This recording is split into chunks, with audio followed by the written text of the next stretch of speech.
بس الكرة خطيرة، القحطاني باليسرى حطها، صدمت في الدفاع مترو حطها، لا تضيع، مترو لا يضيع، الهداف البارع ميتروفيتش يضيف الضحية رقم 16 في قائمة الضحايا، لا يمكن أن يضيع أمام المرمى.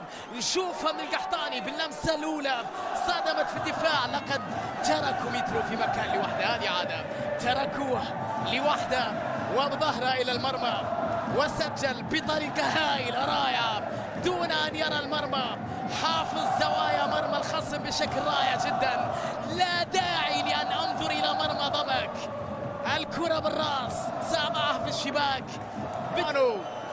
سولان بالخطأ من البلاهي، خطيرة لمصلحة ضبك في هذه الأثناء، محاولة وكرة جميلة والتعادل لفارس الجنوب. نعم كامانو، كاميرا فرانسوا كامانو يسجل التعادل. جميلة، عمل كبير في اللقطة الماضية، وين البلاهي، غلطة فادحة من البلاهي في اللقطة الأخيرة، ثم كرة غلطت بونو، حاول السيرجي إبعادها، لمست في الدفاع، غالطت الحارس ايا كانت الطريقه فوق بونو وفي شباك الهلاليه. لا روعه، روعه كانت اللقطه.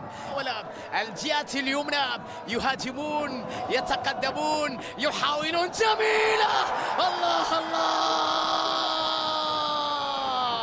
ويسجلون، يفعل فريق كونترا. الله يا فارس الجنوب، أيوة أداء هذا، كورة ولا أجمل، ضبك يبعثر أوراق الهلال بالهلال في شوط المباراة الثاني، قلبوا فيها الموازين وتقدموا فيها على الهلال، التمريرة روعة، قابلها في توقيت رائع، يقلبون الطاولة بأداء رائع. ضبك يا جماعة، فارس الجنوب لم يأتي هنا إلى النزهة من أجل أن يتنزه في ملعب الملز، من أجل أن يقبل خسارة مثل باقي الفرق، لا، هنا من أجل رفع راية التحدي، هنا من أجل فرية للبحث عن التعادل. سالم بعرضية خطيرة وكرة تسديدة، لا والله مصعب اللي حطها، يا لها من لقطة، مصعب الفنان. إذا شوفها مرة أخرى، مصعب حطها في الشباك الخالية ليعود بالهلال من جديد، واحد من أبناء الهلال، من شبان الهلال اللي عندهم الشخصية والقدرات الهائلة. مصعب يسجل، الهلال يتعادل، إلى نيفيز، تغيير اتجاه اللاعب في اليسار، كرة جميلة تصل إلى سالم، حطها للوتي، الكرة العرضية خطيرة وميترو، وكيف غازي الشباك، ميترو الهداف يسجل هدفا ثالثا، يقلب نسللا أم لا؟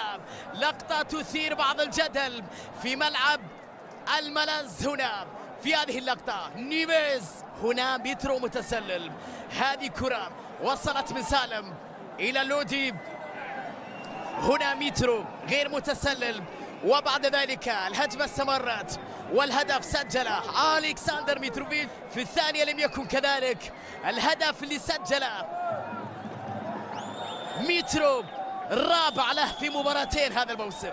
لمست الكرة في مصعب الجوير، راحت اليمين، اللي يعرف زوايا المرمى جيدا، كل سنتيمتر في شباك الخصم، يعرف كيف يقهر. قرار حكم المباراة إلى ماذا يشير؟ إلى هدف هلالي، هدف هلالي، فرحة أصبحت أكبر، فرحة ميترو كان متسلل، سالم لم يكن كذلك في هذه اللقطة على ما يبدو، ثم في لقطة ثانية ميترو تحرك سليم، خدع المدافعين، عرف اتجاه الكرة وذهب لمقابلتها للمهاجم الرهيب صراحة ميتروفيتش.